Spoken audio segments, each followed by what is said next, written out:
Un registro fue abierto después de que la institución dejó de existir. Nadie declaró quién autorizó su continuidad. El sello seguía siendo aplicado. No hay constancia de la última orden emitida. El desplazamiento comenzó antes de que alguien lo nombrara como tal. En algún momento del primer tercio del siglo XIV, un conjunto de casas templarias distribuidas entre la península ibérica o el sur de Francia y las regiones del Rin comenzaron a recibir documentación interna sin que existiera ya un centro emisor funcional que la generara. Es posible que este fenómeno no fuera reconocido de forma inmediata por quienes lo protagonizaron. Los registros que han llegado hasta investigadores modernos sugieren que el flujo administrativo continuó operando durante semanas y en algunos casos durante meses, después de que las estructuras de mando central dejaron de emitir instrucciones verificables. Este no es un detalle menor. Una institución que deja de emitir órdenes, pero continúa generando documentación interna, representa una anomalía administrativa de primer orden. Los registros sugieren que al menos una parte de ese flujo documental no fue interrumpida por decreto, sino que simplemente continuó por inercia burocrática, por hábito institucional o por decisiones locales que nadie en ese momento tenía autoridad para detener, pero tampoco para legitimar. Para comprender la magnitud de lo que esto implica, es necesario situar brevemente el contexto físico en el que ese desplazamiento ocurrió. Las encomiendas templarias no eran únicamente unidades militares o religiosas, eran nodos administrativos. Cada casa de cierta importancia mantenía un scriptorium funcional, un responsable de correspondencia y un sistema de clasificación que, según fuentes posteriores al colapso, seguía protocolos estandarizados reconocibles de una región a otra. Esta estandarización, que había tardado décadas en consolidarse, no desapareció con la detención de los dirigentes principales en octubre de 1307. Fray Bertrand de Caux, cuya figura aparece mencionada de forma marginal en al menos dos inventarios posteriores elaborados por comisiones episcopales en el sur de Francia, o es posible que haya sido uno de los administradores locales que continuó recibiendo y clasificando documentación durante ese periodo de transición no declarada. Los registros no permiten establecer con certeza su rango exacto dentro de la jerarquía, ni el volumen de material que pasó por sus manos. Lo que fuentes posteriores indican es que su nombre aparece asociado a un lote de documentos entregados a un priorato benedictino en fechas que, según la datación paleográfica disponible, corresponderían al período inmediatamente posterior al inicio de las detenciones masivas.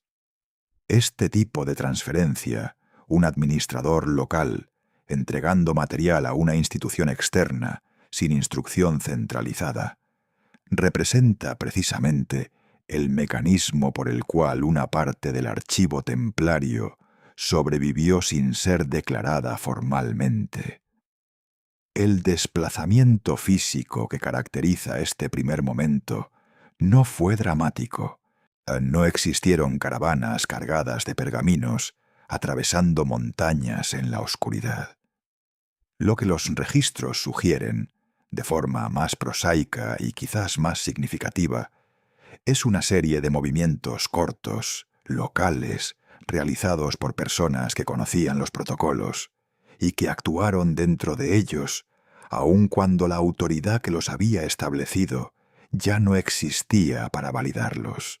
Hubo una encomienda en el corredor entre Carcassona y Béziers, cuya identificación precisa no existe consenso documental, habría continuado produciendo copias de correspondencia interna durante al menos 6 semanas después de la fecha en que, según los registros reales franceses, debería haber cesado toda actividad institucional templaria en la región. Es posible que los responsables locales simplemente no hubieran recibido la orden de cese, o también es posible que la hubieran recibido y hubieran decidido, dentro del margen estrecho de su función, completar los ciclos administrativos que tenían en curso. La consecuencia humana inmediata de esta continuidad involuntaria fue concreta.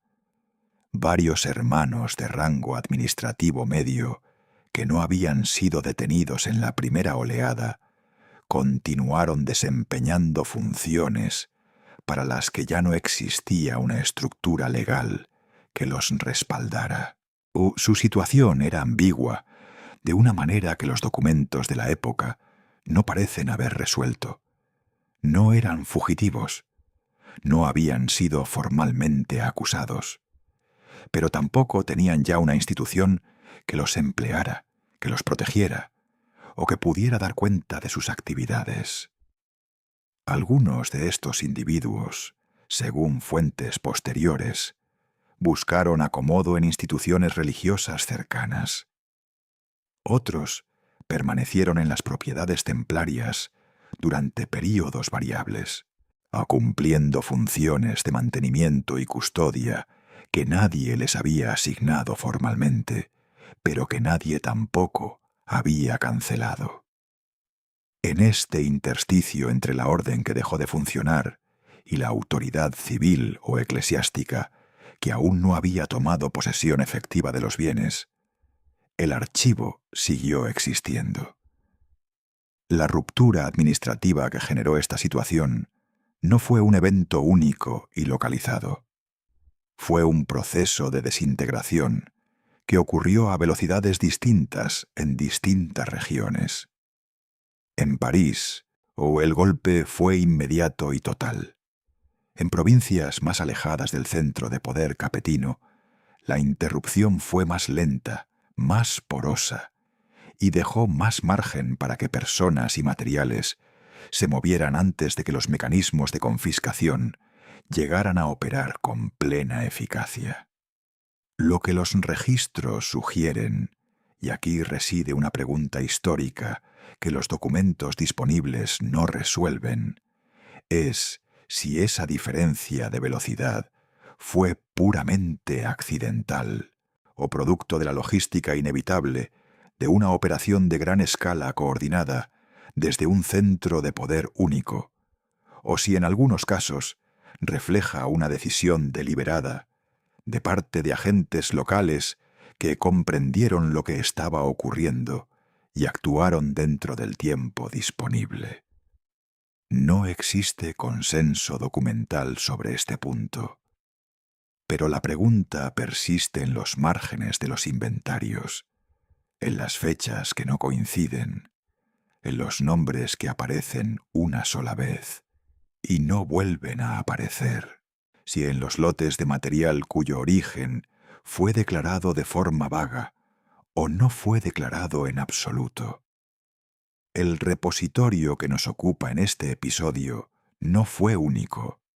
Es posible que haya sido uno entre varios, pero su trayectoria posterior, fragmentaria, indirecta, reconstituida a partir de referencias cruzadas en archivos que originalmente no tenían relación entre sí, lo convierte en un caso que permite observar con cierto detalle el mecanismo por el cual una institución puede continuar produciendo su propia memoria después de haber dejado de existir como entidad jurídica. Ese mecanismo no requirió heroísmo, no requirió conspiración. Requirió, aparentemente, personas que conocían su trabajo y continuaron haciéndolo en ausencia de instrucciones que les dijeran que debían detenerse. La clasificación documental es, en su forma más básica, un acto de autoridad delegada. Alguien determina qué categoría corresponde a qué material, qué orden de archivo refleja, qué jerarquía de importancia, qué serie recibe, qué signatura. En condiciones normales de funcionamiento institucional, esa delegación tiene un origen rastreable, un reglamento, una instrucción superior, una práctica consolidada que puede ser atribuida a una decisión tomada en algún momento por alguien con competencia para tomarla. Lo que los registros sugieren sobre el período inmediatamente posterior al colapso templario es que esa cadena de delegación se interrumpió en su extremo superior, sin interrumpirse necesariamente en sus extremos locales, o los custodios que habían sido formados dentro del sistema administrativo de la orden continuaron aplicando los criterios de clasificación que conocían, no porque alguien se los hubiera ordenado, sino porque era lo que sabían hacer y porque el material seguía llegando a sus manos. Este fenómeno tiene una dimensión práctica que merece atención. Un sistema de clasificación documental no es trivial de mantener. Requiere conocimiento de las categorías establecidas, a familiaridad con la tipología de los documentos que se procesan y criterio para resolver los casos que no encajan de forma limpia en ninguna categoría preexistente. El hecho de que ese sistema continuara operando en ausencia de supervisión centralizada indica que había sido suficientemente interiorizado por los custodios locales como para funcionar de forma autónoma durante un período que los registros no permiten determinar con precisión. A Fray Arnau de Montserrat, cuyo nombre aparece en un documento de inventario posterior, elaborado por una comisión eclesiástica catalana, sin que exista consenso documental sobre su rango exacto dentro de la jerarquía templaria. Es posible que haya sido uno de estos custodios. La referencia a su persona en ese inventario es breve y funcional. Aparece asociado a un conjunto de registros de correspondencia, clasificados según un sistema que el redactor del inventario identifica como propio de la orden, aunque el inventario mismo fue elaborado años después del colapso institucional. Lo que fuentes posteriores indican es que ese sistema de clasificación era reconocible para personas con formación administrativa dentro de la tradición templaria, lo cual sugiere que quien lo aplicó conocía los protocolos con suficiente detalle como para mantenerlos operativos. La pregunta que los documentos disponibles no resuelven es cuánto tiempo duró esa continuidad clasificatoria sin respaldo institucional. Es posible que en algunos nodos la actividad se extendiera durante semanas. En otros, los registros sugieren períodos más prolongados, aunque la datación precisa de documentos producidos en condiciones de desorganización institucional presenta dificultades metodológicas que los investigadores modernos han señalado de forma consistente. Lo que sí puede observarse en los materiales disponibles es una gradación en la coherencia de la clasificación. Los documentos más tempranos del período posterior al colapso mantienen, según análisis paleográficos y diplomáticos, una consistencia notable con los estándares previos. A medida que el período se extiende, esa consistencia comienza a mostrar variaciones, categorías que se fusionan, signaturas que se improvisan, series que se interrumpen sin nota de cierre. Este patrón de degradación gradual es, en sí mismo, información sobre el proceso humano que lo generó. No es posible, con los materiales disponibles, atribuir esas variaciones a decisiones individuales concretas. ¿O es posible que reflejen la presión creciente sobre los custodios a medida que la situación exterior se volvía más difícil de ignorar? También es posible que reflejen simplemente la ausencia de los controles de calidad, que en condiciones normales habrían corregido las desviaciones menores antes de que se acumularan. En registros anteriores se observa un patrón similar, cuando instituciones intermedias pierden contacto con sus centros de coordinación. La práctica local persiste más tiempo del que cabría esperar, pero lo hace con una fidelidad que disminuye progresivamente a medida que los practicantes deben resolver por sí mismos situaciones para las que no tienen precedente autorizado. La dimensión geográfica de este fenómeno es relevante. Los custodios que mantuvieron protocolos de clasificación no operaban en un vacío. Operaban en espacios físicos concretos, salas de archivo, escritoria, dependencias administrativas, que pertenecían a propiedades que estaban siendo progresivamente confiscadas o transferidas a otras jurisdicciones.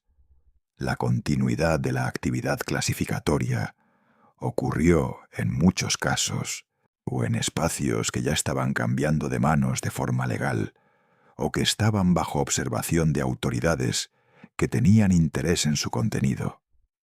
Esta situación creó una tensión específica que los documentos reflejan de forma indirecta. Algunos lotes de material clasificado durante este período muestran evidencia de selección. No todo lo que existía fue clasificado, o no todo lo que fue clasificado fue mantenido en el mismo repositorio. O fuentes posteriores indican que ciertos tipos de documentos, particularmente aquellos relacionados con transacciones financieras y con correspondencia entre dirigentes de alto rango, presentan una distribución geográfica en los archivos modernos que no corresponde a la distribución lógica que cabría esperar si el proceso de dispersión hubiera sido puramente accidental. No existe consenso documental sobre si esa distribución refleja una selección deliberada realizada por los custodios locales, o si es el resultado acumulado de pérdidas diferenciales a lo largo de los siglos posteriores. Ambas interpretaciones son compatibles con los materiales disponibles. Lo que no es compatible con esos materiales es la idea de que la clasificación cesó de forma abrupta e inmediata en el momento en que la institución dejó de tener existencia jurídica formal, o el custodio que continuó clasificando documentos en ausencia de instrucciones no estaba realizando un acto de resistencia. Es posible que no estuviera realizando conscientemente ningún acto de significado político o institucional. Estaba, según lo que los registros permiten inferir, haciendo lo que sabía hacer con el material que tenía frente a él. Esa continuidad rutinaria, desprovista de drama, que es precisamente lo que le permitió al archivo sobrevivir en una forma que fuera parcialmente reconocible para quienes lo encontraron después.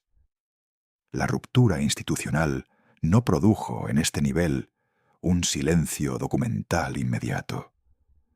Produjo una zona de continuidad degradada que se extendió durante un período variable según la ubicación, el tipo de material y las personas que lo gestionaban.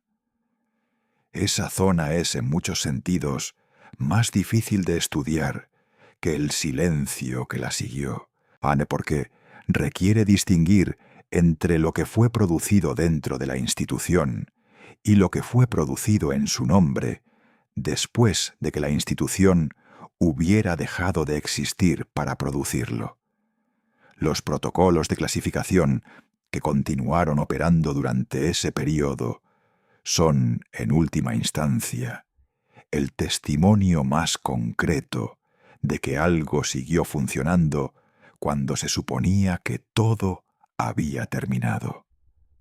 No como símbolo, como práctica administrativa documentable, o la transferencia de material documental entre unidades de una misma institución es, en condiciones normales, un acto administrativo menor.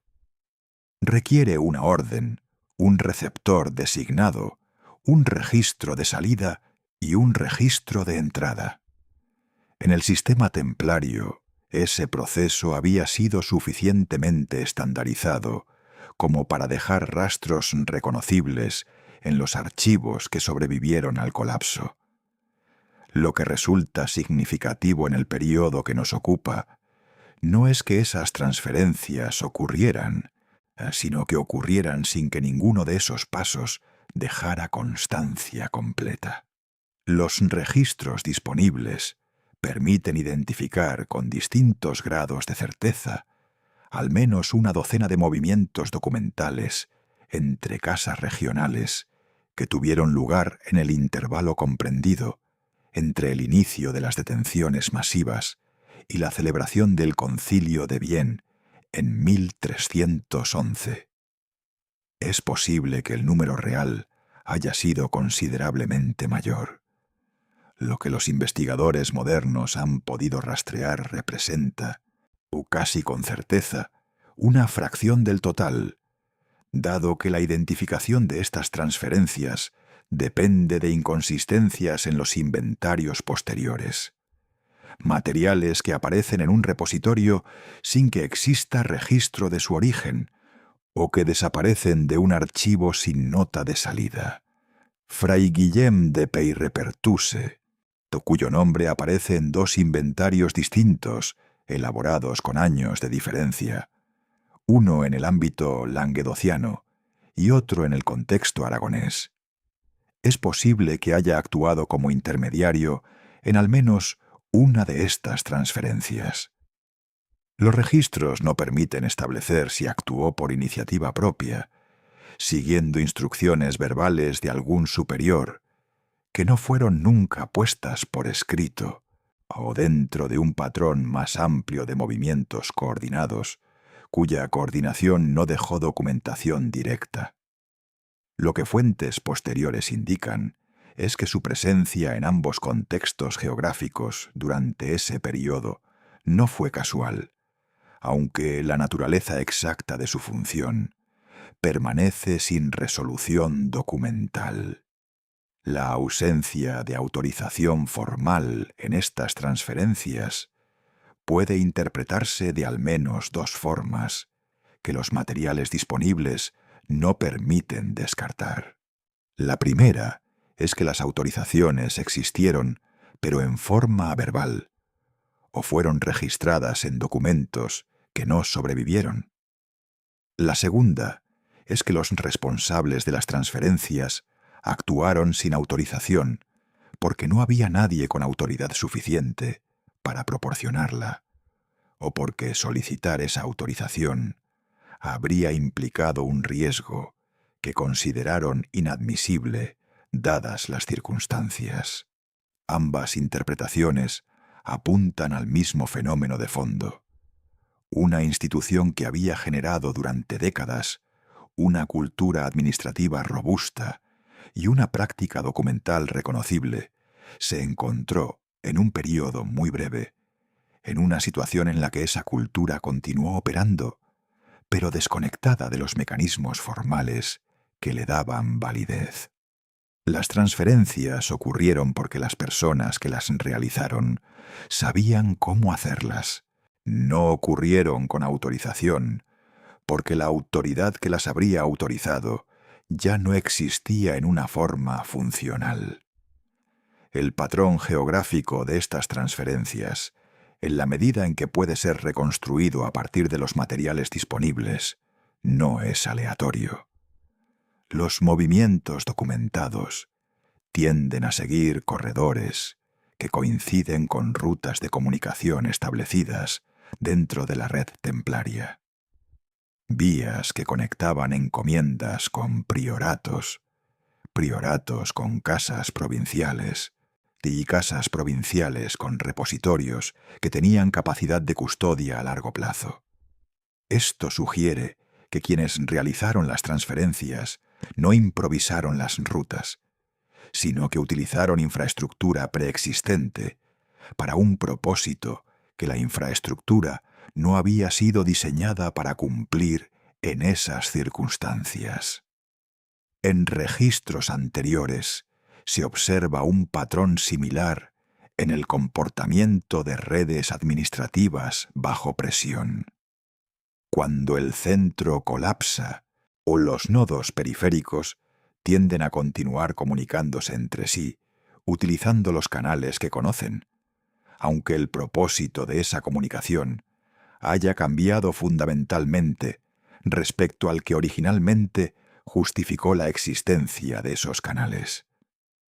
Si alguien se ha preguntado cómo es posible que material documental de esta naturaleza aparezca décadas o siglos después en repositorios que no tienen una relación institucional directa con la orden, estas transferencias sin autorización formal representan parte de la respuesta, no la totalidad, pero sí el mecanismo inicial por el cual el material comenzó a dispersarse, de forma que haría muy difícil su recuperación sistemática posterior.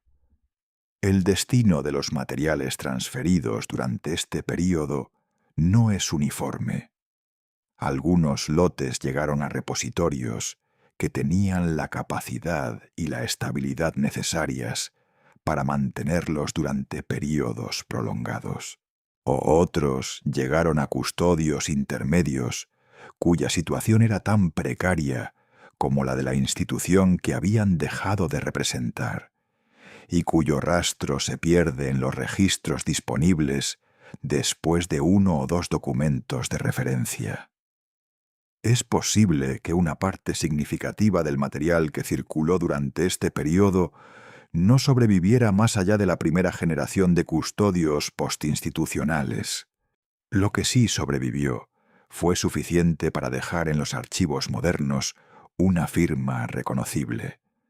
Documentos cuya procedencia no fue declarada, materiales cuya clasificación sigue criterios que no corresponden a la institución que los custodia, referencias cruzadas que conectan repositorios que no deberían tener relación entre sí. Esa firma es el resultado acumulado de transferencias que nadie registró formalmente, porque nadie tenía ya autoridad para hacerlo, y que sin embargo ocurrieron porque las personas que las realizaron conocían su trabajo y tenían frente a ellas material que consideraban necesario mover. La transferencia sin autorización no es, en este contexto, un acto de desobediencia. Es el resultado lógico de una situación en la que la obediencia institucional ya no tenía un objeto claro al que dirigirse, pero los hábitos administrativos y la responsabilidad práctica frente al material custodiado permanecían intactos en las personas que habían sido formadas para ejercerlos. La incorporación de material documental a un archivo externo es, bajo condiciones normales, un acto que deja rastro en ambos extremos de la transacción. El archivo receptor registra la procedencia del material que ingresa. El archivo emisor registra la salida. Cuando ninguno de los dos extremos deja constancia, el material existe en el repositorio receptor, como si siempre hubiera estado allí, sin historia previa reconocible, sin vínculo declarado con la institución que lo produjo. Este es precisamente el patrón que los investigadores modernos han identificado en un número significativo de documentos de origen templario que aparecen hoy en archivos eclesiásticos, monásticos y notariales de diversas regiones europeas. No fueron declarados como templarios en el momento de su ingreso. No existe, en la mayoría de los casos, ningún documento de transferencia que los acompañe. Su identificación como material producido dentro de la tradición administrativa de la orden depende de análisis internos, tipología documental, formularios reconocibles, sistemas de datación, características paleográficas que los especialistas han podido comparar con corpus de referencia establecidos a lo largo del siglo XX. El proceso por el cual estos documentos llegaron a esos repositorios sin declaración de origen no fue uniforme. Los registros sugieren al menos 3 mecanismos distintos que operaron de forma simultánea o sucesiva, dependiendo de la región y del período específico. El primero es la incorporación directa por parte de instituciones receptoras que tenían relación previa con la orden y que recibieron material de manos de custodios templarios sin formalizar la transacción, o posiblemente porque la formalización habría implicado declarar una recepción de bienes de una institución que las autoridades civiles y eclesiásticas estaban en ese momento confiscando.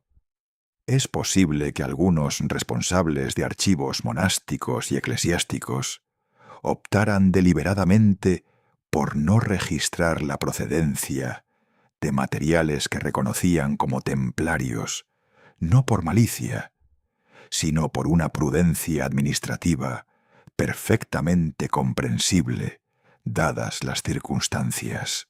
El segundo mecanismo es la incorporación diferida. Material que fue custodiado de forma provisional por individuos o pequeñas comunidades durante un período intermedio y que fue posteriormente entregado a un archivo receptor cuando la presión inmediata sobre los custodios había disminuido. En estos casos, a el tiempo transcurrido entre la producción del documento y su incorporación al repositorio final fue suficiente para que la cadena de custodia intermedia se volviera opaca o se perdiera completamente. El archivo receptor recibía material cuya historia reciente era desconocida incluso para quien lo entregaba.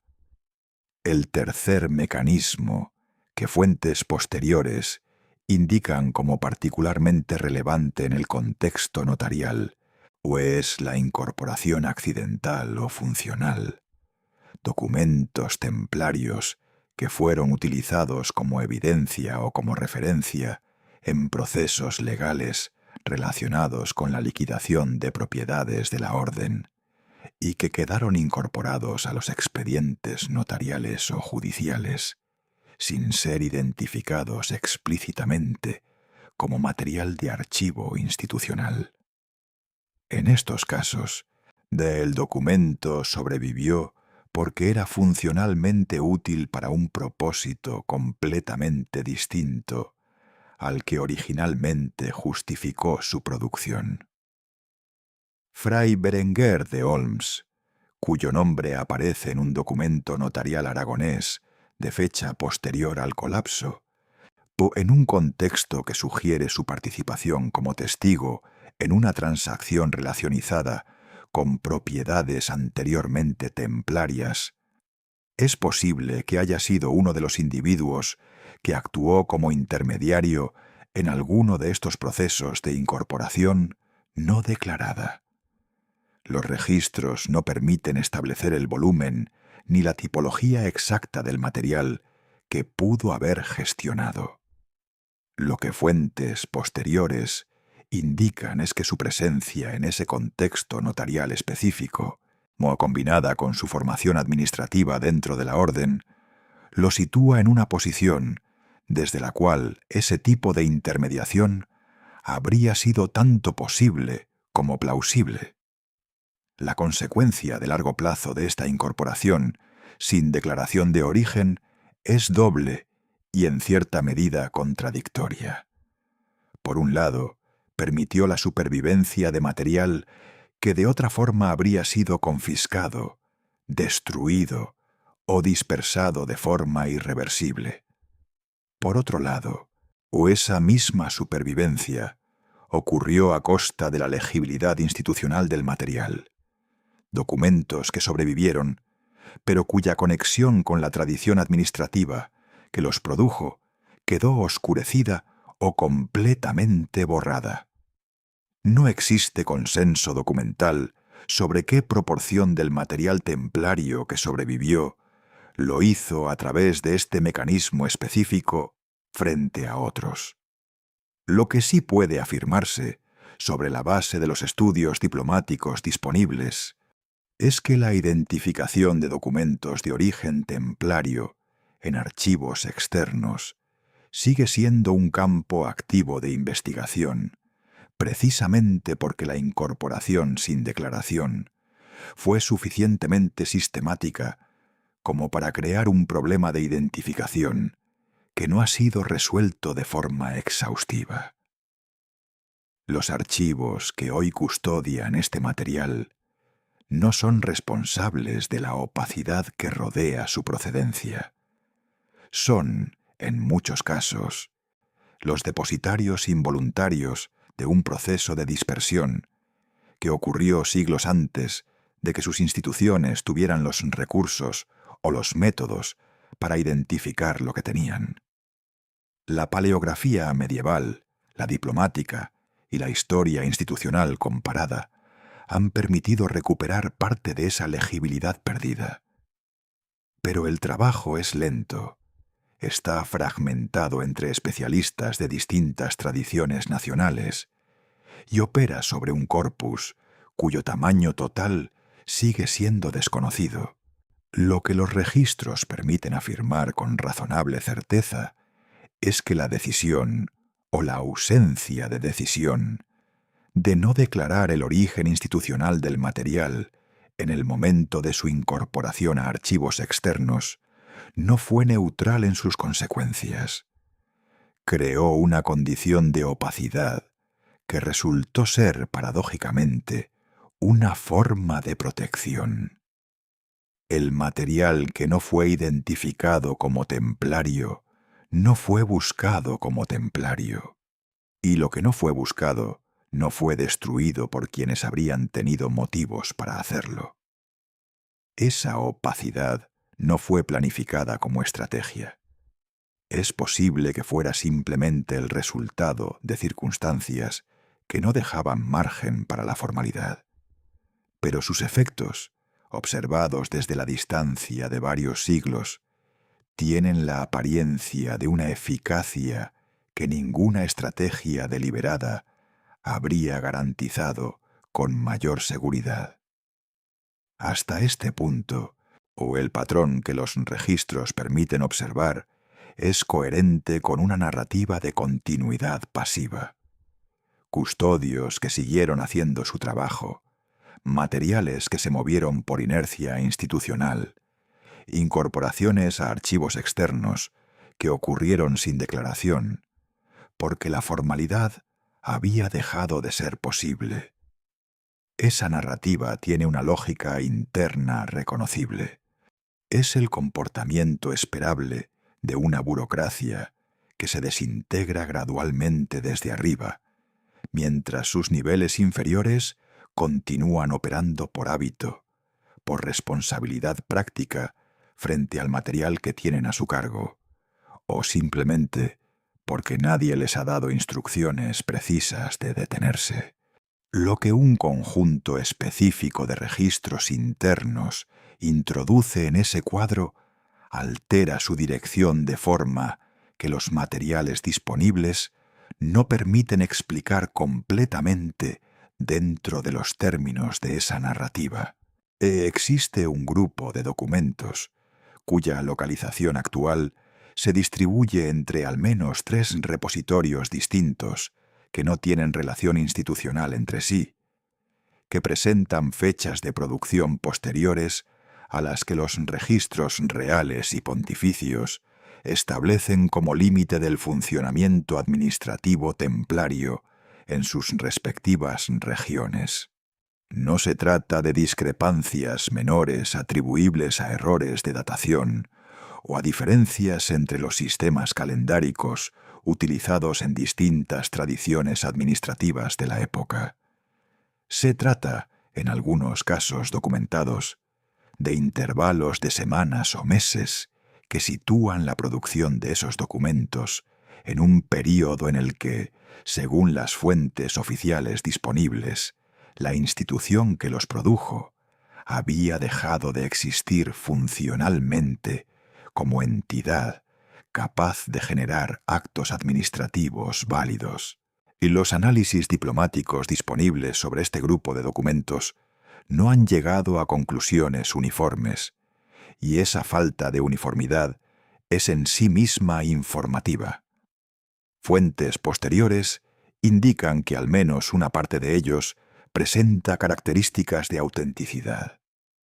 Formularios reconocibles, sistemas de datación interna coherentes con la práctica templaria establecida, marcas y signaturas compatibles con las series documentales previas al colapso, que hacen difícil descartarlos como falsificaciones tardías sin incurrir en simplificaciones metodológicas que los especialistas han señalado como problemáticas. Otro subconjunto presenta variaciones que podrían indicar producción posterior con intención de mantener la apariencia de continuidad institucional, aunque no existe consenso documental sobre si esas variaciones reflejan falsificación deliberada, si adaptación local de protocolos en ausencia de modelos actualizados y supervisión centralizada, o simplemente la degradación progresiva de los estándares que ya era observable en los niveles de clasificación analizados en bloques anteriores.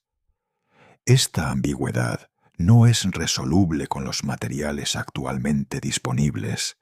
Lo que sí es posible establecer es que la coexistencia de documentos auténticos y documentos de autenticidad incierta dentro del mismo grupo no invalida la pregunta que ese grupo plantea. La invalida como prueba concluyente de una tesis específica, pero la preserva como evidencia de que algo ocurrió en el intervalo entre el cese jurídico formal de la institución y lo que los registros internos sugieren como su cese operativo real en determinadas regiones y para determinadas funciones, o lo que este grupo de registros introduce en la narrativa no es la posibilidad de una conspiración de supervivencia organizada desde algún centro de decisión clandestino. Es algo más específico y, en ciertos aspectos, más difícil de incorporar al cuadro previo sin alterarlo estructuralmente. La posibilidad de que la fecha oficial de cese administrativo no correspondiera en algunas regiones o para algunas funciones específicas de baja visibilidad institucional a la realidad operativa sobre el terreno.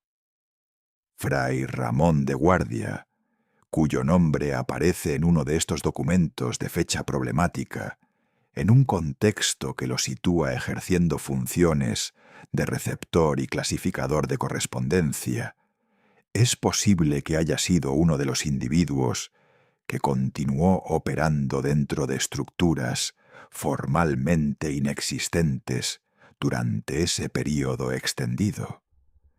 Su primera aparición en los registros accesibles lo muestra como un administrador de rango medio, asociado a una casa regional cuya ubicación exacta los documentos no precisan con suficiente detalle como para una identificación geográfica inequívoca, aunque el corpus diplomático disponible la sitúa con razonable probabilidad en el corredor entre el Rosellón y los territorios de la Corona de Aragón.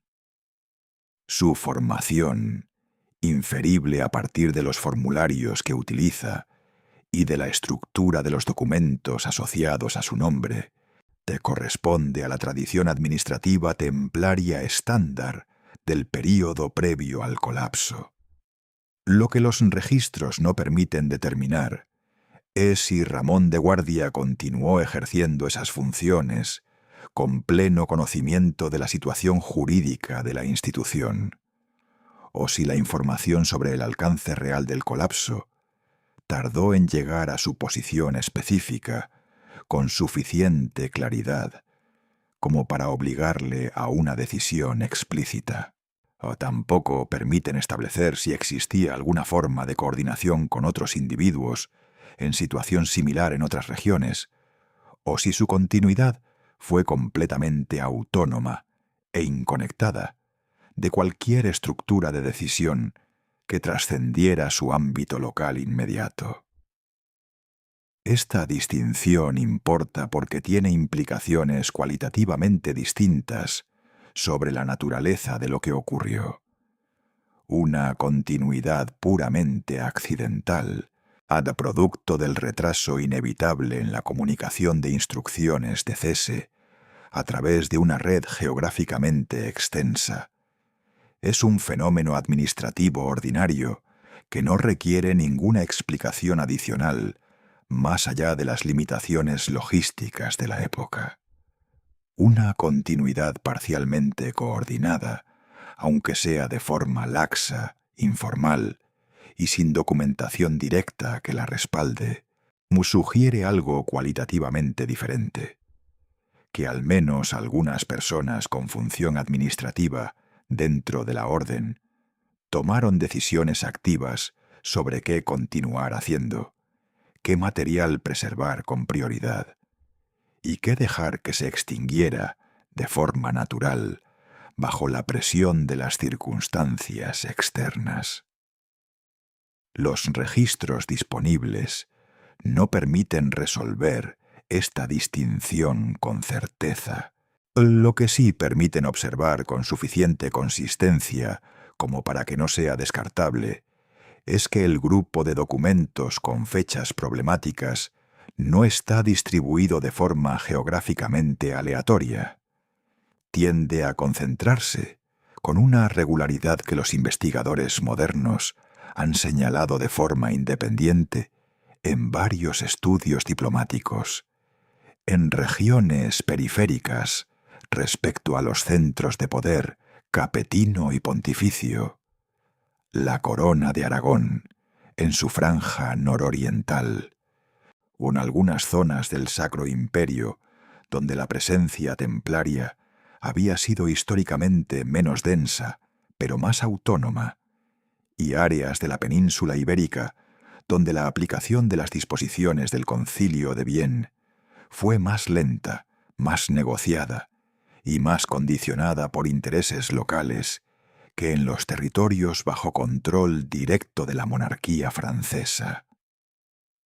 Esta distribución geográfica es compatible con más de una hipótesis, y esa compatibilidad múltiple es precisamente lo que la hace analíticamente significativa.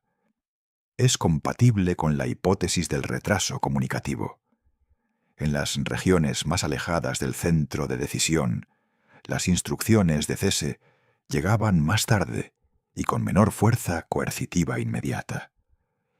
Es también compatible con la hipótesis de una continuidad más deliberada. En esas mismas regiones, el margen para ignorar, reinterpretar o simplemente no aplicar de forma estricta las instrucciones recibidas era considerablemente mayor que en los territorios donde la presión real y pontificia era más directa e inmediata.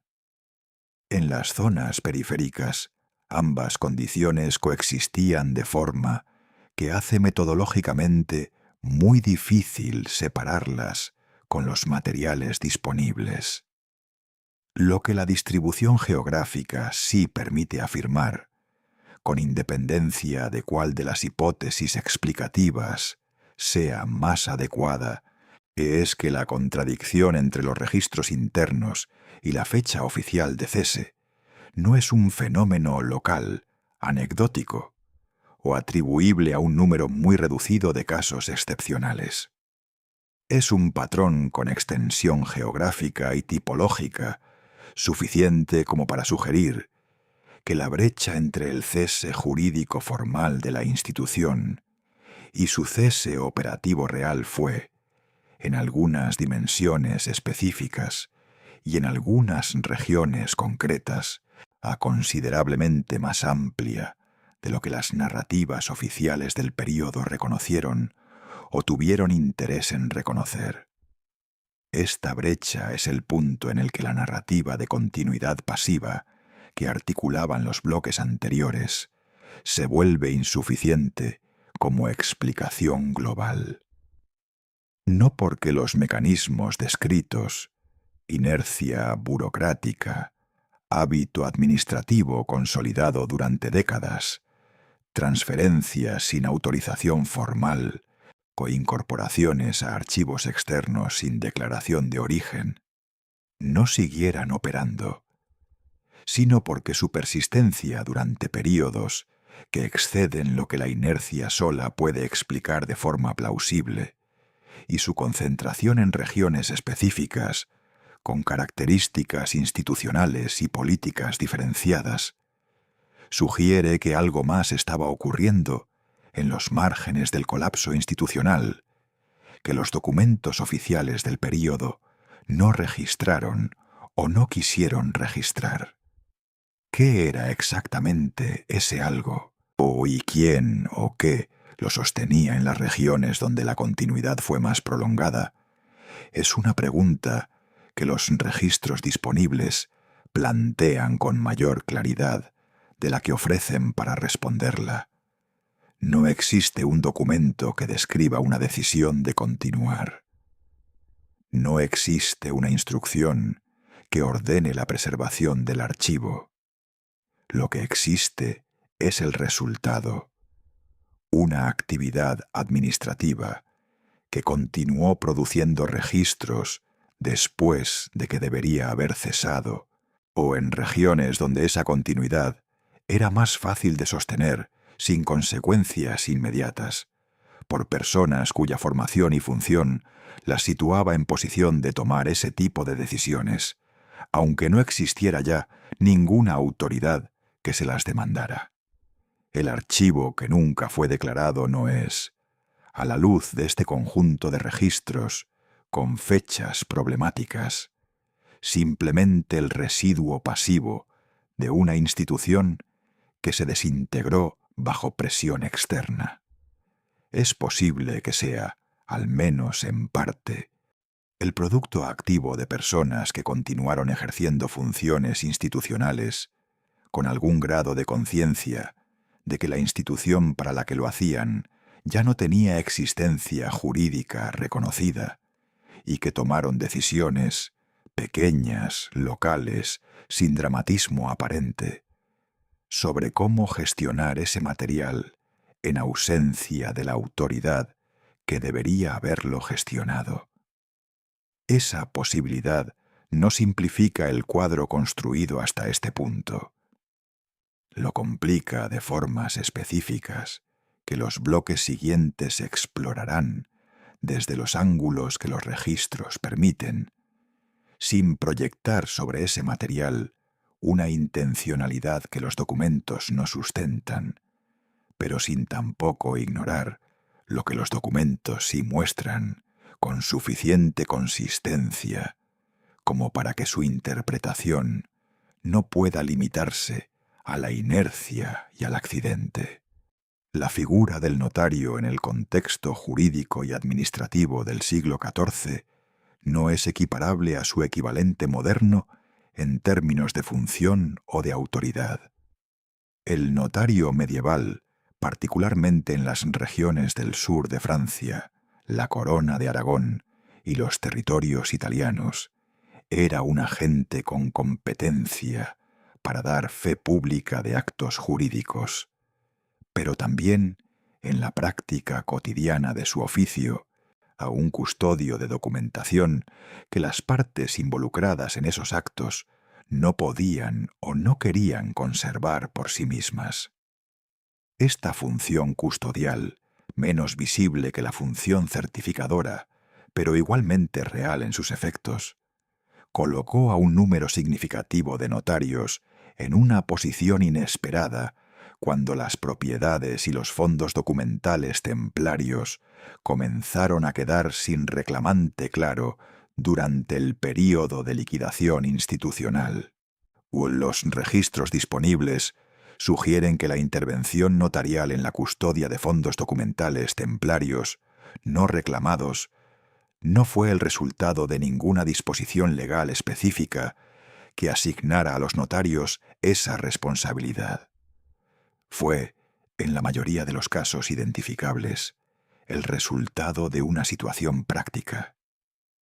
Material documental que existía en espacios físicos que estaban cambiando de jurisdicción, que ninguna autoridad había reclamado todavía de forma efectiva, y que los notarios que tenían acceso a esos espacios por razón de sus funciones ordinarias incorporaron a su custodia por los mismos motivos por los que un notario incorpora cualquier documento a su protocolo, porque estaba allí, porque nadie más lo estaba gestionando, y porque su formación le indicaba que el material documental sin custodio es material en riesgo. Este mecanismo de intervención notarial tiene una característica que lo distingue de los procesos descritos en bloques anteriores. Los custodios templarios que continuaron clasificando documentos y los intermediarios que realizaron transferencias sin autorización formal operaban dentro de una tradición institucional que reconocían como propia, aunque ya no tuviera respaldo jurídico. Los notarios que intervinieron en la custodia de fondos no reclamados operaban desde fuera de esa tradición. No conocían necesariamente los sistemas de clasificación templarios. No tenían formación específica en la tipología documental de la orden. Y no tenían, en la mayoría de los casos, ningún interés particular en preservar la coherencia del fondo que estaban incorporando a su custodia. El resultado de esta diferencia es observable en los archivos modernos. Los fondos documentales que pasaron por custodia notarial durante el período de liquidación tienden a mostrar una mayor fragmentación interna que los que permanecieron en manos de custodios con formación templaria. Las series se interrumpen. Los criterios de clasificación originales son reemplazados por los criterios propios del protocolo notarial receptor, que organizaba el material por fecha de ingreso o por tipo de acto jurídico, en lugar de por las categorías institucionales que la tradición administrativa de la orden había desarrollado durante décadas. El material sobrevivió, pero su legibilidad como fondo coherente quedó reducida de forma significativa en el proceso. Guillem Astruc, notario documentado en el ámbito tortosino durante el primer cuarto del siglo XIV, cuyo protocolo, conservado en parte en un repositorio eclesiástico de la región, presenta una sección de características diplomáticas anómalas respecto al resto de su producción. Es posible que sea uno de los casos en que esta intervención notarial puede ser identificada con algún grado de especificidad. Los análisis disponibles sobre esa sección anómala de su protocolo sugieren que el material incorporado en ella no fue producido dentro de la tradición notarial ordinaria de la región, sino que presenta características compatibles con la producción administrativa templaria del período inmediatamente anterior al colapso.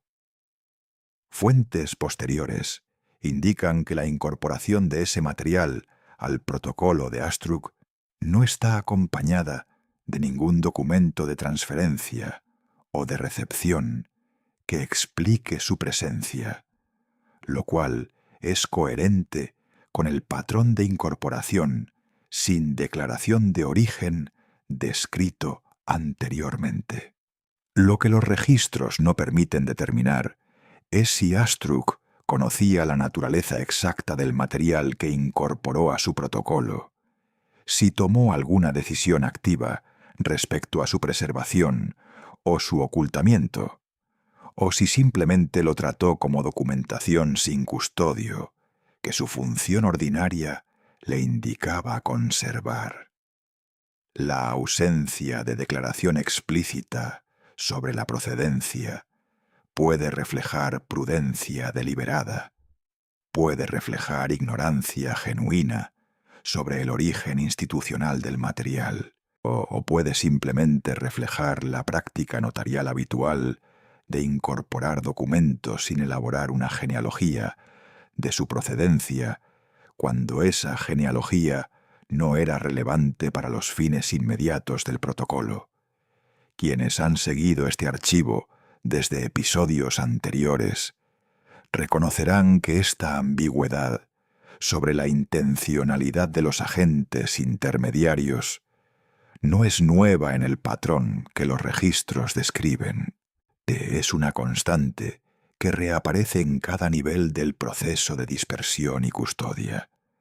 La imposibilidad de determinar, con los materiales disponibles, cuánto de lo que ocurrió fue decisión y cuánto fue circunstancia. Esa imposibilidad no es una limitación accidental de la investigación histórica sobre este período. Es posible que sea una característica estructural del proceso mismo, que ocurrió en condiciones que no favorecían la producción de documentación sobre las propias decisiones de quienes lo protagonizaban. La intervención de agentes notariales introdujo en el proceso de dispersión documental una variable que los análisis centrados exclusivamente en los actores templarios tienden a subestimar. Los notarios no eran agentes neutrales en el paisaje institucional de la época, ni tenían relaciones con las autoridades civiles y eclesiásticas que estaban gestionando la liquidación de los bienes de la orden. Tenían acceso a información sobre el estado de los procedimientos legales en curso y tenían, en algunos casos, intereses propios en las transacciones relacionadas con esas propiedades que podían influir en las decisiones que tomaban respecto al material documental que llegaba a sus manos. O esta intersección entre la función custodial notarial y los intereses específicos de los notarios individuales es un aspecto del proceso que los registros disponibles iluminan de forma muy parcial. Lo que sí puede observarse es que la distribución del material templario que pasó por custodia notarial no es homogénea en términos de tipología. Ciertos tipos de documentos, particularmente aquellos relacionados con propiedades inmuebles y con derechos sobre recursos específicos, aparecen con mayor frecuencia en protocolos notariales que otros tipos de documentación de carácter más estrictamente interno o administrativo. Es posible que esta distribución refleje simplemente qué tipo de material era más probable que apareciera en los espacios físicos a los que los notarios tenían acceso ordinario. También es posible que refleje una selección, consciente o no, basada en la utilidad práctica inmediata del material para los propósitos del protocolo notarial. La continuidad documental que se preservó a través de la intervención notarial es, en términos cuantitativos, difícil de estimar con precisión, o lo que los estudios disponibles sugieren es que su importancia relativa varía significativamente según la región. En áreas donde la red notarial era densa y activa, como el corredor costero mediterráneo desde el Languedoc hasta Cataluña, la intervención notarial parece haber sido un mecanismo de conservación tan significativo como los procesos de transferencia entre casas religiosas. En regiones con infraestructura notarial menos desarrollada, a su contribución al proceso de dispersión y conservación fue probablemente menor. Para quienes observan este proceso desde la perspectiva del archivo que intentamos reconstruir, la intervención notarial representa el primer punto en que el material documental templario entra de forma sistemática en circuitos institucionales completamente ajenos a la tradición que lo produjo. Los custodios templarios, incluso cuando operaban en condiciones de colapso institucional o mantenían una relación de familiaridad con el material que gestionaban. Los agentes notariales que incorporaron ese material a sus protocolos lo trataban, en el mejor de los casos, como documentación de procedencia incierta que requería conservación por razones de prudencia administrativa general. En el peor de los casos, lo trataban como material de relleno, cuya coherencia interna no era relevante para los propósitos del repositorio que lo recibía. Esa pérdida de familiaridad institucional con el material es irreversible en los casos en que se produjo. No puede ser reconstruida a partir de los documentos que sobrevivieron, porque lo que se perdió no fue el documento sino el contexto humano e institucional que le daba pleno significado dentro del sistema que lo había generado. Lo que los archivos modernos conservan, en estos casos, son fragmentos cuya coherencia original sólo puede ser parcialmente recuperada a través de métodos comparativos que dependen de la supervivencia de otros fragmentos suficientemente relacionados como para permitir la reconstrucción. Esa dependencia de la comparación entre fragmentos dispersos es, en última instancia, la condición permanente de cualquier intento de acceder al archivo que nunca fue declarado, no como metáfora de una búsqueda imposible, sino como descripción técnica del estado real de los materiales y de los métodos que su estudio requiere. La cadena de custodia es, en términos diplomáticos, la secuencia verificable de poseedores sucesivos de un documento o fondo documental desde su producción hasta su localización actual. Su integridad es lo que permite afirmar, con algún grado de certeza, que un documento es lo que parece ser y que no ha sido alterado, sustituido o recontextualizado de forma significativa en algún punto de su trayectoria. Cuando esa cadena se interrumpe, el documento no desaparece, pero su capacidad de ser utilizado como evidencia histórica se reduce en proporción directa a la extensión y a la opacidad del intervalo no documentado. Lo que los registros permiten establecer sobre el fondo documental que hemos venido siguiendo es que su cadena de custodia no se interrumpió en un punto único y localizable. Se fragmentó. En algún momento del período comprendido entre el inicio de las detenciones y las décadas inmediatamente posteriores al Concilio de Vienne, en al menos 3 líneas de transmisión que continuaron de forma paralela, sin coordinación documentada entre sí, y que produjeron en los archivos modernos 3 conjuntos de materiales con características suficientemente distintas como para que su origen común no sea inmediatamente reconocible sin análisis comparativo especializado.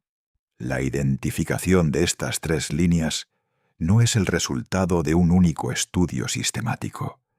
Es la conclusión provisional que emerge de confrontar trabajos de investigación, producidos en contextos académicos distintos, sobre repositorios distintos, con metodologías que no fueron diseñadas para ser comparadas entre sí. Fuentes posteriores indican que esa convergencia entre estudios independientes es, en sí misma, una de las razones por las que la hipótesis de las líneas paralelas ha ganado aceptación gradual entre especialistas que inicialmente abordaron el problema desde ángulos completamente diferentes. La primera línea de transmisión es la que presenta mayor continuidad interna y mayor coherencia con los estándares administrativos de la tradición templaria original. Los materiales asociados a esta línea muestran evidencia de haber permanecido durante un período prolongado en manos de custodios con formación compatible con la práctica documental de la orden, o al menos con acceso a modelos que les permitieron mantener los criterios de clasificación y los formularios con un nivel de fidelidad reconocible. Esta línea tiende a concentrarse, según los análisis disponibles, en repositorios eclesiásticos de la Corona de Aragón y del sur del Sacro Imperio, o lo cual es coherente con lo observado en bloques anteriores sobre la distribución geográfica de la continuidad administrativa en regiones periféricas. Fray Bernat de Torrelles, cuyo nombre aparece en un documento de inventario eclesiástico catalán de mediados del siglo XIV, en un contexto que lo identifica como entregador de un conjunto de registros cuya procedencia el inventario describe únicamente como de antigua custodia, o es posible que represente un punto de transmisión dentro de esta primera línea. Los registros no permiten establecer cuánto tiempo había tenido ese material bajo su custodia, ni cómo había llegado a sus manos, ni si era consciente de la totalidad de lo que estaba entregando. Lo que fuentes posteriores indican es que el conjunto de registros asociado a su nombre en ese inventario presenta características diplomáticas compatibles con la producción administrativa templaria y que su incorporación al repositorio receptor se realizó sin declaración de origen institucional explícita, siguiendo el patrón ya identificado en bloques anteriores. La segunda línea de transmisión es considerablemente más fragmentada y presenta un perfil tipológico diferente. Los materiales asociados a ella muestran evidencia de haber pasado por múltiples custodios intermedios, con distintos niveles de familiaridad con el material, y lo que produjo intervenciones sucesivas en la clasificación original que han hecho más difícil su identificación como parte del mismo fondo. Esta línea tiende a aparecer en repositorios notariales y en archivos municipales, a lo cual sugiere que parte del material siguió el mecanismo de intervención notarial descrito en el bloque anterior, pero con una trayectoria posterior más compleja y menos estable que la de los materiales que llegaron directamente a repositorios eclesiásticos con capacidad de custodia a largo plazo. Lo que distingue a esta segunda línea no es solamente su mayor fragmentación interna, es también la presencia en algunos de los materiales asociados a ella y de anotaciones y modificaciones posteriores que no corresponden a ninguna de las tradiciones administrativas identificables, ni a la templaria original ni a los sistemas de clasificación de los repositorios receptores.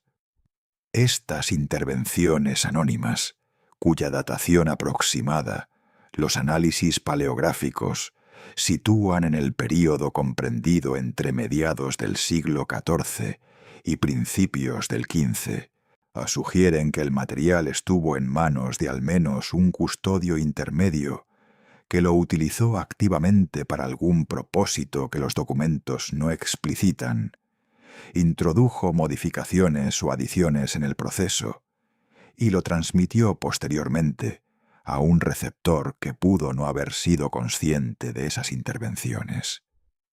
No existe consenso documental sobre la naturaleza de esas intervenciones anónimas. Es posible que fueran puramente administrativas, anotaciones de un custodio que intentaba hacer el material más manejable dentro de su propio sistema de organización.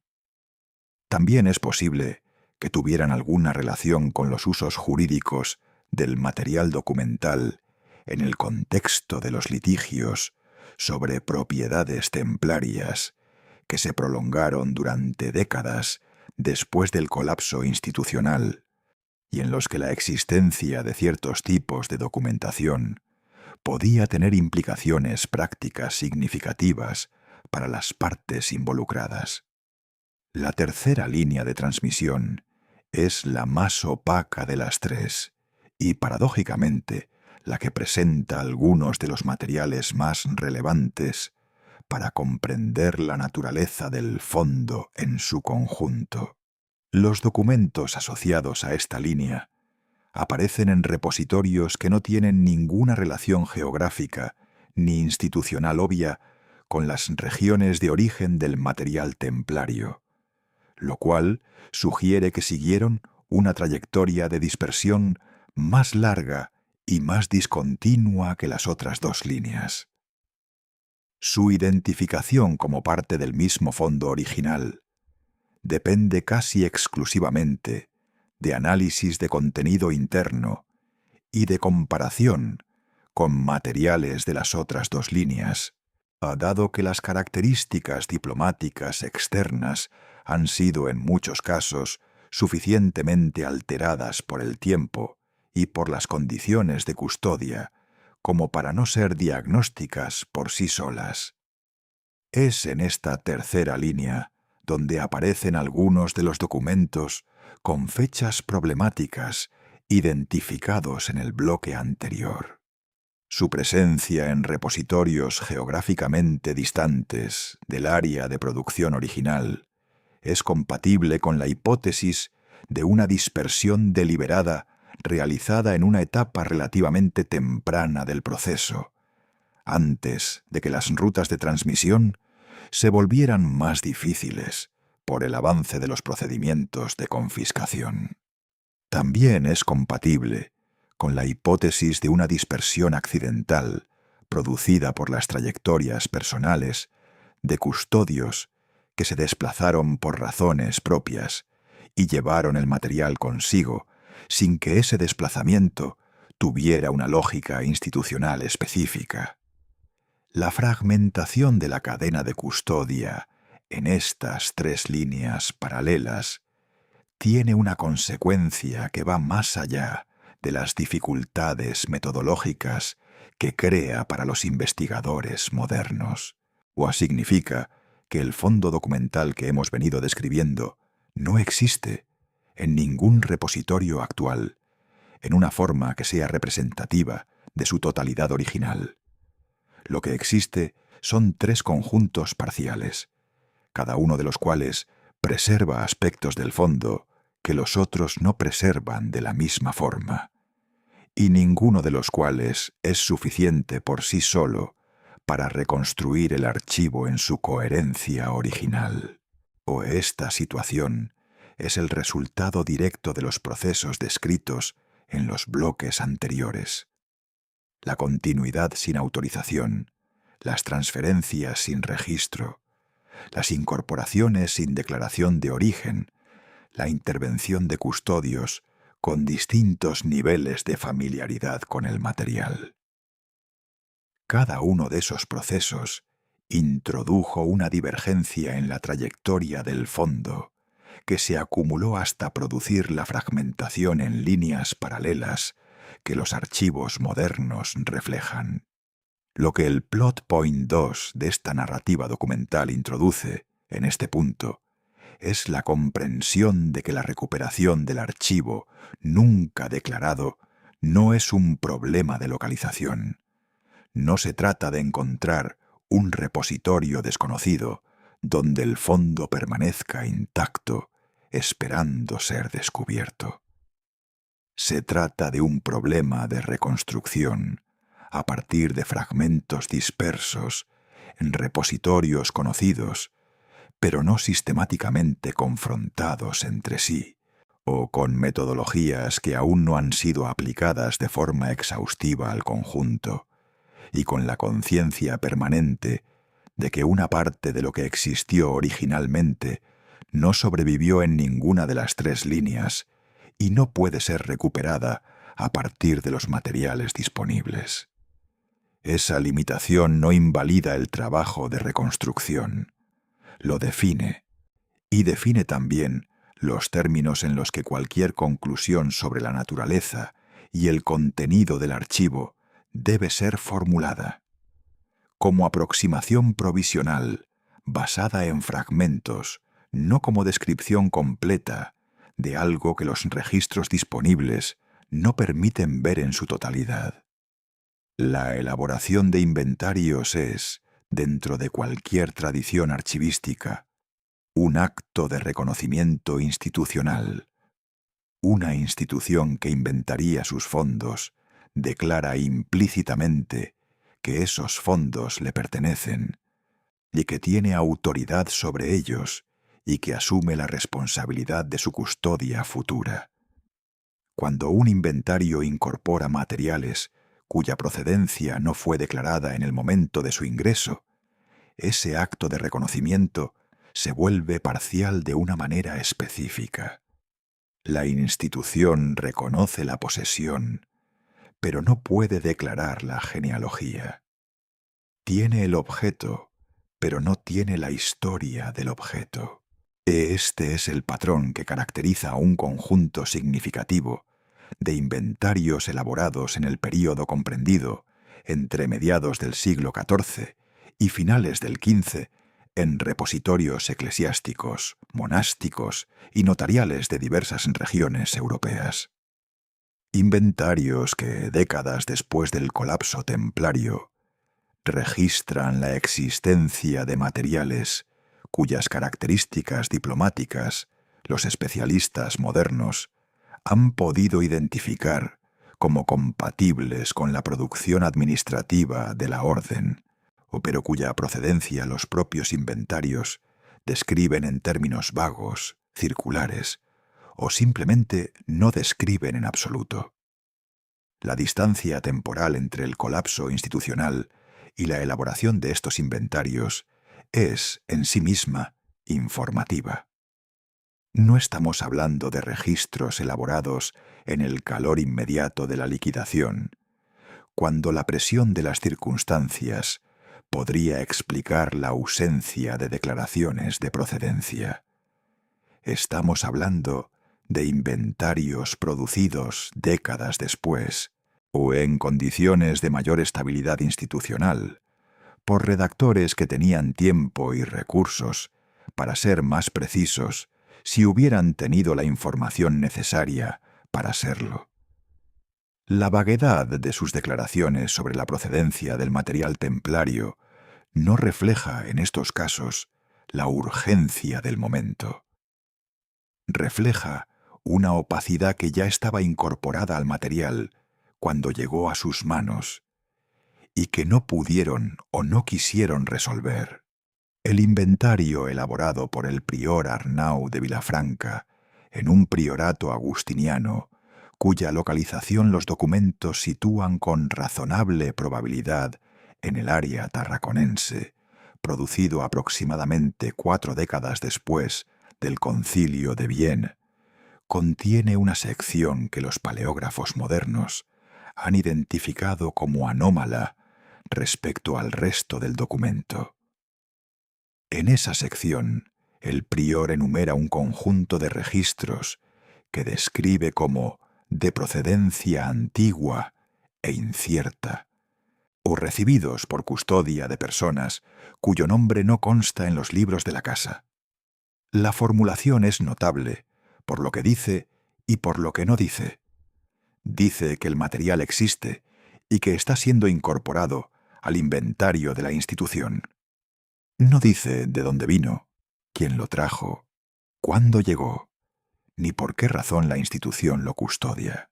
A fuentes posteriores indican que el análisis diplomático de esa sección anómala revela materiales cuya tipología y formularios son compatibles con la producción administrativa templaria del período inmediatamente anterior al colapso. La pérdida de centralización que este bloque debe mostrar no es abstracta. Es observable en la forma concreta en que esos inventarios tardíos organizan o no organizan el material que incorporan. Un fondo documental que hubiera permanecido bajo custodia continua de una institución con competencia para gestionarlo habría sido inventariado siguiendo los criterios de clasificación originales, o al menos siguiendo criterios que reconocieran la coherencia interna del fondo como un valor a preservar. Lo que los inventarios tardíos muestran, en cambio, o es una fragmentación de ese fondo en unidades más pequeñas que fueron incorporadas a series preexistentes del repositorio receptor, según criterios de clasificación completamente ajenos a los que habían organizado el material originalmente. Un conjunto de correspondencia interna templaria puede aparecer incorporado a una serie de documentos varios sin fecha precisa, o un registro de cuentas puede haber sido clasificado junto con documentación notarial local por razón de su formato físico en lugar de por su contenido institucional. Una copia de instrucciones administrativas puede haber sido incorporada a una colección de textos de uso práctico por razón de su tipología textual, sin que el inventarista reconociera su origen institucional específico. Esta dispersión interna dentro de los propios repositorios receptores es una capa adicional de fragmentación que se suma a la fragmentación geográfica entre las tres líneas de transmisión identificadas en el bloque anterior. La adaptación periférica que caracteriza este momento del proceso es visible también en las estrategias que los custodios de los repositorios receptores desarrollaron para gestionar materiales cuya procedencia no comprendían plenamente. Algunos optaron por la incorporación directa a series existentes, con la pérdida de coherencia interna que eso implicaba. Otros crearon categorías residuales, documentos antiguos, papeles de procedencia incierta, registros de donación no identificada, que preservaban la separación física del material, pero sin atribuirle ninguna identidad institucional específica. Un tercer grupo, más reducido pero identificable en algunos repositorios, mantuvo el material en unidades separadas que reflejan una conciencia de su coherencia interna, aunque sin poder articularla en términos de procedencia. Esta tercera estrategia es la que ha resultado más útil para los investigadores modernos. Los fondos que fueron mantenidos como unidades separadas, aunque sin declaración de origen, preservaron suficiente coherencia interna como para permitir análisis comparativos que los fondos fragmentados e incorporados a series ajenas no permiten con la misma eficacia. No existe consenso documental sobre por qué algunos custodios tardíos optaron por esa estrategia de separación, mientras otros optaron por la incorporación. Es posible que refleje diferencias en el nivel de sofisticación archivística de las instituciones receptoras, o también es posible que refleje diferencias en el volumen del material. Lotes pequeños fueron más fácilmente absorbidos por series existentes, mientras que lotes de mayor volumen presentaban dificultades prácticas de incorporación que favorecieron su mantenimiento como unidades independientes. La dispersión funcional que los inventarios tardíos documentan es, en términos del proceso que hemos venido siguiendo, el punto en que la trayectoria del archivo, nunca declarado, se vuelve verdaderamente difícil de seguir como una sola narrativa coherente. Hasta el período de elaboración de estos inventarios, era posible hablar de un fondo con una identidad reconocible, aunque disperso en múltiples líneas de transmisión. A partir de este momento, esa identidad existe únicamente en potencia. Puede ser parcialmente reconstruida por análisis especializado, pero no está presente de forma explícita en ningún repositorio que la declare como tal. Lo que los inventarios tardíos revelan, paradójicamente, es tanto la supervivencia del material como la profundidad de su desconexión de la institución que lo produjo. El material existe, está siendo inventariado, está recibiendo algún nivel de atención custodial, pero la memoria de su origen se ha vuelto tan difusa que los propios custodios que lo gestionan no pueden declararla con precisión. Ese es el estado al que conduce la combinación de procesos documentada en los bloques anteriores. No la destrucción del archivo, sino su transformación en algo que persiste sin identidad institucional reconocida, custodiado por instituciones que no saben completamente qué es lo que custodian. La pérdida de centralización no produjo en este nivel el silencio que las narrativas del colapso templario tienden a proyectar sobre el período posterior.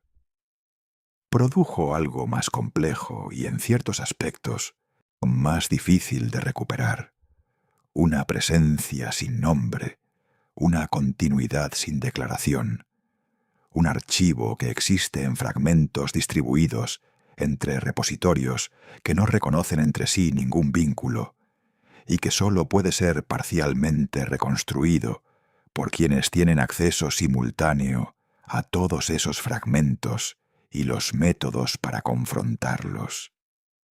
Esa reconstrucción parcial es lo que los inventarios tardíos hacen posible, no porque declaren lo que tienen, sino porque su vaguedad misma, sus formulaciones de procedencia incierta, sus categorías residuales, sus secciones anómalas, deja abierta la pregunta suficiente como para que alguien, siglos después, pueda comenzar a buscar una respuesta.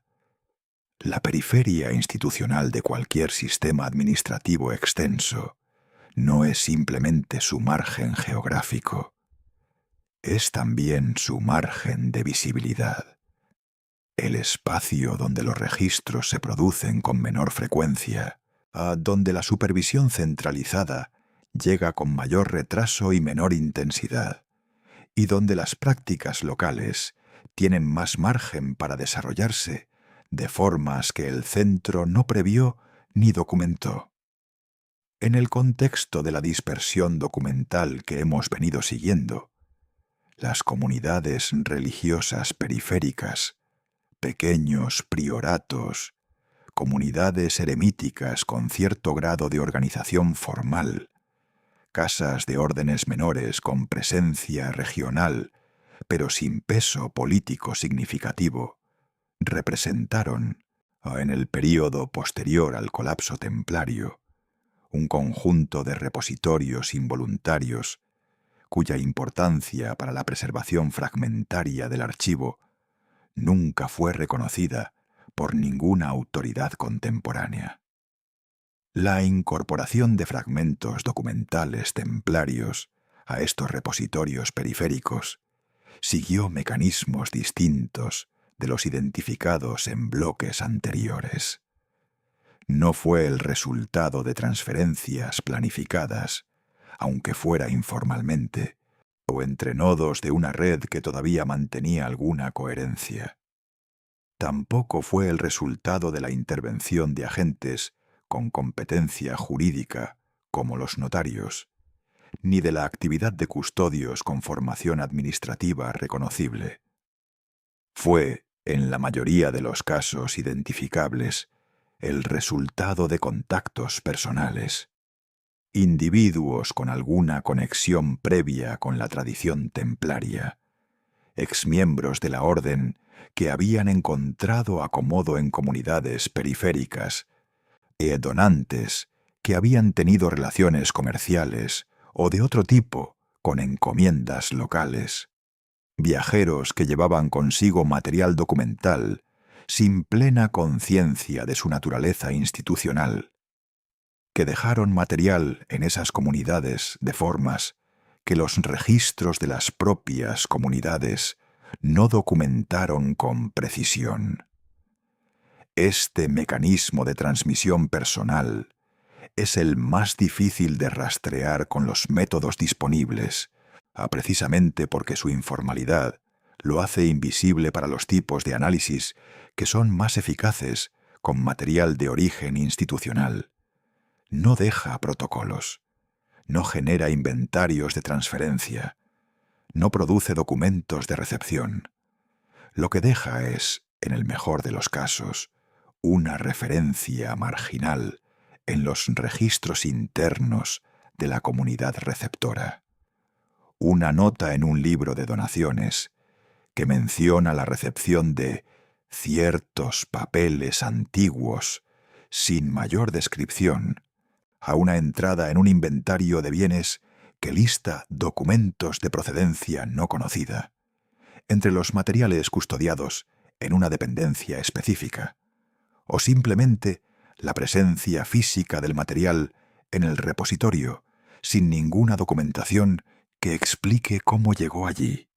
El prior Bernat de Palau, o cuyo nombre aparece en los registros internos de una pequeña comunidad canonical situada en las estribaciones prepirenaicas, en una fecha que los documentos disponibles sitúan aproximadamente en el segundo cuarto del siglo XIV, recibió, según esos registros, un conjunto de escrituras de mano antigua, de parte de un individuo cuya identidad el documento describe únicamente como un hermano venido del llano. La formulación es vaga hasta el punto de ser, casi deliberadamente, no informativa. No proporciona nombre, procedencia, afiliación religiosa o seglar, ni ningún detalle que permitiera identificar al donante o rastrear la cadena de custodia previa del material. Fuentes posteriores indican que el análisis del material actualmente conservado en ese repositorio revela, entre documentación de origen claramente local, un subconjunto de registros cuyas características diplomáticas son incompatibles con la producción documental de la comunidad canonical y compatibles con la tradición administrativa templaria del período anterior al colapso. La comunidad de Bernat de Palau no era un repositorio archivístico en ningún sentido técnico del término. Era una comunidad religiosa pequeña, con recursos limitados, cuya actividad documental propia se restringía a los registros necesarios para su funcionamiento interno. Su capacidad para gestionar material documental de origen externo era mínima, y su conocimiento de la tipología y la procedencia institucional de lo que recibía era, según todo lo que los registros sugieren, prácticamente nulo. El material que incorporó a su custodia sobrevivió no porque hubiera sido objeto de ninguna gestión especializada, sino porque la estabilidad física del repositorio, su continuidad como institución a lo largo de los siglos siguientes, a su relativa protección respecto a los grandes eventos disruptivos que afectaron a repositorios más prominentes, proporcionó las condiciones mínimas necesarias para que el material físico no se deteriorara más allá del punto de recuperación. Esta dependencia de la estabilidad física como factor de preservación, en ausencia de cualquier gestión archivística deliberada, es característica de los repositorios periféricos como clase. Su contribución a la supervivencia del archivo, nunca declarado, no fue el resultado de ninguna decisión institucional sobre el valor del material que custodiaban. Fue el resultado accidental de su propia continuidad como comunidades, una continuidad que en muchos casos no tuvo ninguna relación con el material templario que conservaban sin saberlo. La memoria fragmentada que persiste en estos repositorios periféricos tiene una textura específica que la distingue de los materiales conservados en las otras líneas de transmisión identificadas.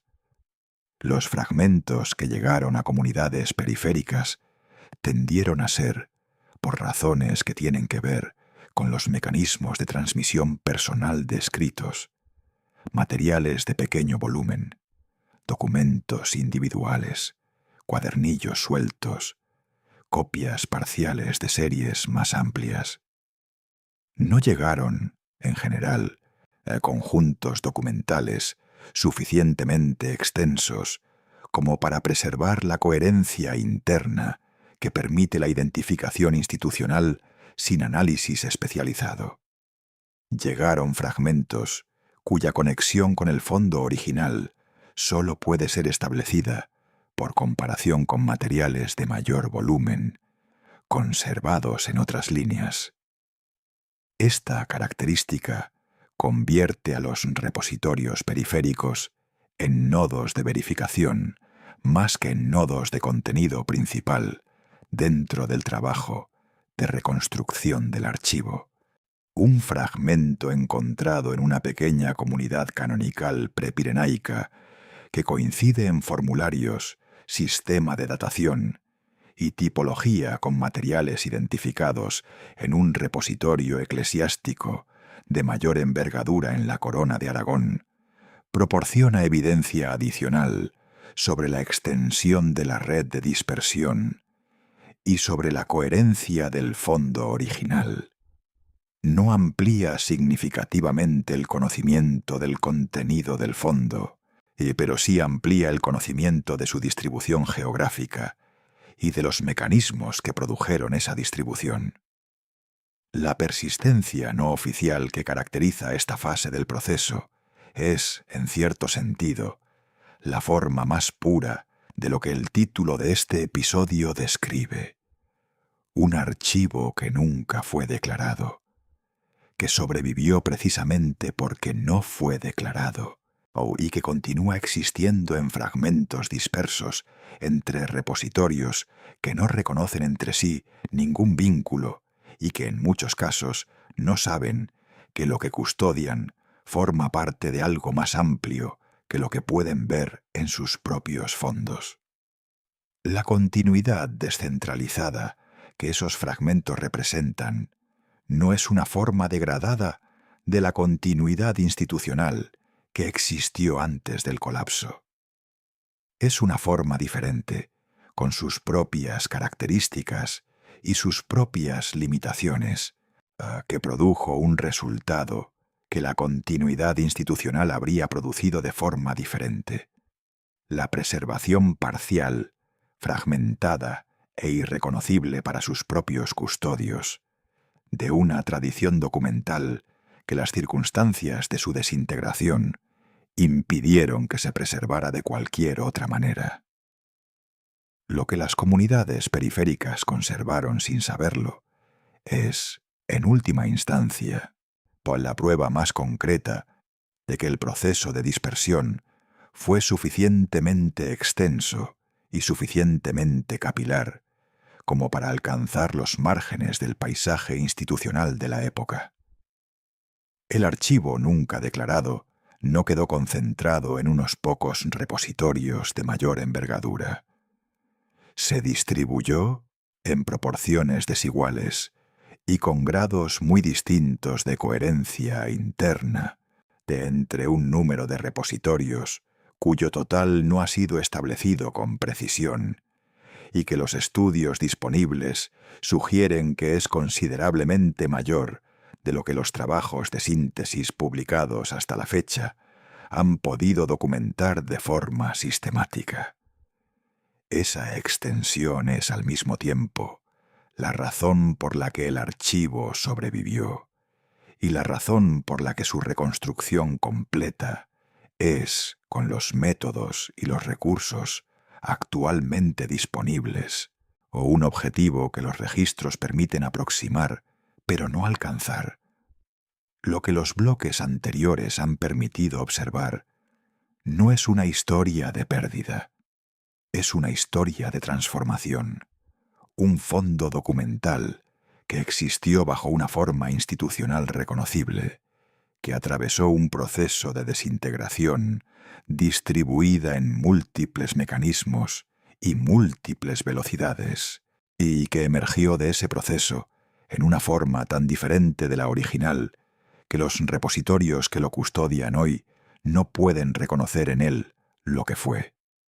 Esa transformación no es reversible, pero tampoco es total, y la distancia entre lo que se perdió y lo que persiste es el espacio en el que el trabajo histórico sobre este fondo continúa siendo posible y continúa siendo necesario.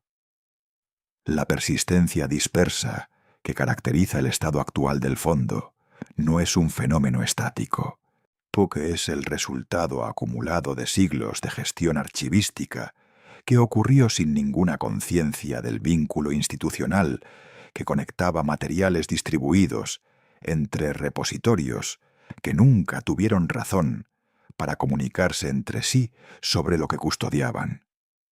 Cada decisión de clasificación tomada por un archivero que no sabía que estaba trabajando con material templario, cada reorganización de fondos que dispersó aún más lo que ya estaba disperso, a cada inventario que describió el material en términos puramente formales, sin preguntarse por su procedencia, añadió una capa adicional de opacidad a un fondo que ya era opaco desde el momento de su incorporación a esos repositorios. Esta acumulación de opacidad no fue intencional en ninguno de sus momentos individuales. Fue el resultado agregado de prácticas archivísticas ordinarias aplicadas a material extraordinario por personas que no tenían razones para tratarlo de forma diferente al resto de lo que gestionaban. Los archiveros medievales y modernos que trabajaron sobre estos fondos, sin reconocer su origen templario, no cometieron ningún error dentro de los términos de su propio trabajo. Hicieron lo que su formación y sus recursos les permitían hacer. El problema no estaba en su competencia, estaba en la información que no tenían y que el propio proceso de dispersión había hecho imposible de recuperar a partir de los materiales que tenían frente a ellos. La situación actual de los estudios sobre este fondo refleja tanto el avance de los métodos disponibles como la magnitud del problema que esos métodos deben abordar. La paleografía medieval, la diplomática comparada, la historia institucional de las órdenes militares, ni más recientemente las herramientas de análisis textual computacional, han permitido identificar en las últimas décadas un número de documentos de origen templario en repositorios que no los habían reconocido como tales, que habría sido imposible de alcanzar con los métodos disponibles en generaciones anteriores. a fuentes posteriores indican que ese número sigue creciendo a medida que más repositorios son objeto de estudios sistemáticos y a medida que los corpus de referencia disponibles para la comparación se amplían y se hacen más accesibles a los especialistas. Es posible que el ritmo de identificación se acelere en los próximos años a medida que las herramientas digitales permitan comparaciones a escala que el trabajo manual no puede realizar con la misma eficiencia.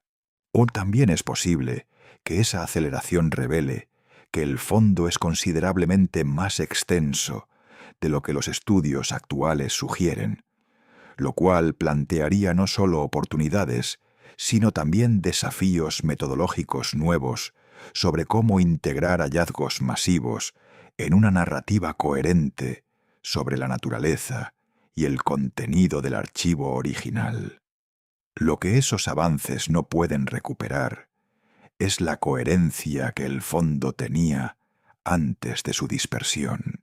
A los fragmentos que se identifiquen en el futuro se sumarán a los ya identificados, pero la suma de fragmentos no reconstituye el original del que proceden.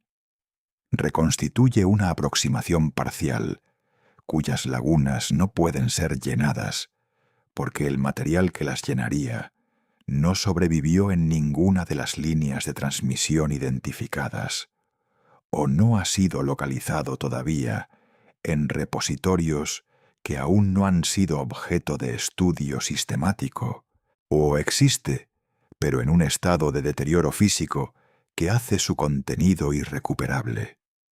No existe consenso documental sobre qué proporción del fondo original puede considerarse recuperable en principio con los métodos y los recursos actualmente imaginables. Las estimaciones disponibles varían de forma significativa, dependiendo de los supuestos sobre el volumen original del fondo, sobre las tasas de pérdida en cada fase del proceso de dispersión y sobre la definición de qué cuenta como recuperable en términos de contenido informativo útil. Lo que sí parece estar fuera de discusión es que lo recuperable, cualquiera que sea su proporción exacta respecto al total original, representa una cantidad de información históricamente significativa que justifica el trabajo de identificación y análisis con independencia de que ese trabajo no pueda aspirar a la completitud. O el repositorio que comenzó recibiendo documentación después de que la institución que la generaba había dejado de existir, no dejó ningún registro de su propio final. No hay un documento que declare el cierre del archivo, la última entrada clasificada, la última transferencia realizada. La actividad simplemente se fue apagando, a velocidades distintas en distintos nodos, hasta que los materiales que había generado quedaron distribuidos entre custodios que no los habían buscado y que no sabían completamente qué tenían. Esa ausencia de cierre declarado es coherente con todo lo que los registros han mostrado sobre la naturaleza de este fondo desde su primer bloque. Una institución que nunca declaró la continuidad de su archivo después del colapso, tampoco declaró su final. A ambas ausencias, la de la declaración inicial y la de la declaración final, son parte de la misma lógica. Un archivo que existió en los márgenes de lo oficialmente reconocido no podía tener ni un inicio ni un cierre que las fuentes oficiales registraran. Lo que persiste en los repositorios que lo custodian sin reconocerlo es, en los términos más concretos disponibles, papel y pergamino con tinta. Formularios reconocibles para quienes saben lo que buscan, o signaturas que remiten a sistemas de clasificación que dejaron de tener un centro hace siglos. Nombres de personas cuyas trayectorias posteriores al colapso son en su mayoría irrastreables. Fechas que no coinciden con lo que las fuentes oficiales dicen sobre cuándo terminó todo. Esos materiales no responden preguntas definitivas sobre lo que ocurrió con el archivo de la Orden después del colapso institucional. Le plantean preguntas más precisas que las que era posible plantear antes de que fueran identificados. Y esa precisión creciente en la formulación de las preguntas es, en el estado actual del conocimiento disponible, el resultado más sólido que los registros permiten ofrecer. El fondo sigue estando donde siempre estuvo después de su dispersión, en repositorios que no lo nombran, entre materiales que no lo reconocen, bajo categorías que no lo describen, custodiado sin ser comprendido, persistiendo sin ser declarado, como desde el principio,